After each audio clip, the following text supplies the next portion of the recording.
کسی صاحب نے لکھا ہے اور ٹھیک ہی لکھا ہے کہ جب میں 4 سال کا تھا تو میرا یقین تھا کہ میرے ابو سب سے اچھے ہیں۔ جب میں 6 سال کا تھا لگتا تھا میرے ابو سب کچھ جانتے ہیں۔ جب میں 10 سال کا تھا تو سوچتا تھا میرے ابو بہت اچھے ہیں لیکن بس ذرا غصے کے تیز ہیں۔ جب میں 12 سال کا تھا تو سوچتا تھا کہ میرے ابو تب بہت اچھے تھے جب میں چھوٹا تھا۔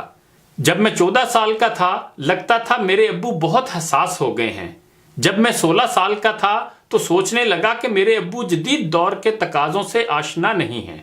جب میں 18 سال کا تھا تو لگتا تھا کہ میرے ابو میں برداشت کی کمی بڑھتی جا رہی ہے۔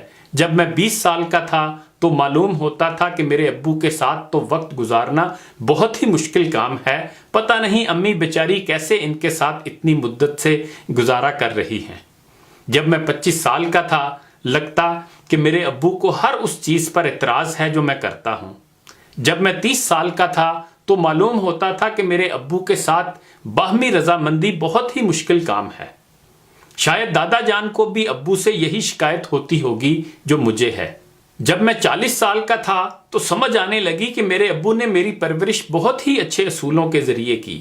مجھے بھی اپنے بچوں کی پرورش ایسے ہی کرنی چاہیے۔ جب میں 45 سال کا ہوا تو مجھے حیرت ہونے لگی کہ ابو نے ہم سب کو کیسے اتنے اچھے طریقے سے پالا پوسا۔ جب میں 50 سال کا ہوا تو سوچنے لگا کہ میرے لیے تو بچوں کی تربیت بہت ہی مشکل کام ہے۔ پتہ نہیں ابو ہماری تعلیم و تربیت اور پرورش میں کتنی اذیت سے گزرے ہوں گے۔ جب میں 55 سال کا ہوا تو خیال آنے لگا کہ میرے ابو بہت دانا اور دور اندیش تھے اور انہوں نے ہماری پرورش اور تعلیم و تربیت کے لیے بہت ہی زبردست منصوبہ بندی کی تھی۔ جب میں 60 سال کا ہوا مجھے احساس ہوا کہ میرے ابو سب سے اچھے ہیں۔ غور کیجئے کہ اس دائرے کو مکمل ہونے میں کتنے سال لگے اور بات آخر میں پھر پہلے والے مقام پر آ گئی کہ میرے ابو سب سے اچھے ہیں۔ حقیقت بھی یہی ہے کہ ہمارے والدین اچھے ہی ہوتے ہیں۔ وہ کبھی جان بوجھ کر ہم سے کچھ برا نہیں کرتے۔ ہاں ان کی کچھ مجبوریاں ہو سکتی ہیں کیونکہ وہ جنم تو دیتے ہیں، کرم خدا ہی دے سکتا ہے۔ ہماری تقدیریں تو خدا کے ہاتھ میں ہیں۔ پھر کچھ اچھا برا ہو جانے پر ماں باپ کو قصوروار کیوں ٹھہرانا؟ ہر والدین ہمیشہ اولاد کا بھلا ہی چاہتے ہیں بلکہ وہ برا چاہ ہی نہیں سکتے۔ خدا کی بہترین نعمتوں میں والدین کی نعمت بھی شامل ہے۔ دنیا میں آپ کو تقریباً سب کچھ دوبارہ مل جاتا ہے لیکن والدین کا نعم البدل دوبارہ نہیں ملتا۔ والدین سے بڑھ کر کوئی خیر خواہ، کوئی دوست، کوئی غم خوار دوبارہ کم ہی ملتا ہے۔